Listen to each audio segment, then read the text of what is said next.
મિત્રો જય દ્વારકાધીશ।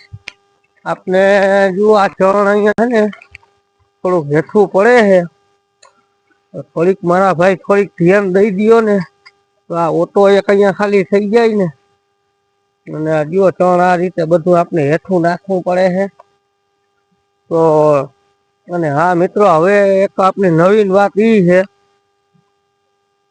કે જ્યારે જાન કોઈ પણ પૈણું આવી હોય ગામમાં કે પરગામમાં, આપણે જૂના નાગના દીકરીની જાન પૈણું આવી અને જ્યારે માંડવો ચૂકવે ને ત્યારે જે વ્યવહાર છે આપણા સમાજનો, એ વ્યવહારમાંથી એને જે ચકલાના ચરણની અંદર 1000 રૂપિયો મૂકેલો હતો ને, એ દીકરીના બાપે આપને અહીંયા અર્પણ કરી દીધો 1000 રૂપિયા, કે તમે ભાઈ 1000 રૂપિયાનું ચણ લઈને નાખ દેજો।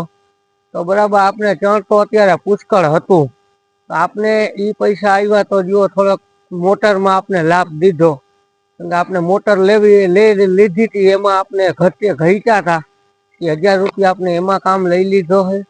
તો એવી રીતના થોડો સપોર્ટ થઈ જાય ને તો આપણે મોટરવાળાને દેવાઈ જાય, તો પછી નવેસર અહીંયા આપણે ઓલો ઓટો બનાવવાનો હોય ને, એ ઓટો બની જાય। તો તમે પણ સપોર્ટ કરજો, બરોબર। જય દ્વારકાધીશ। અને વિડીયોને શેર કરજો, આવા કોઈને આવા મગજમાં આવે તો આપનું હાલી જાય અને અહીંયા કામ આવી જાય મને। જય દ્વારકાધીશ।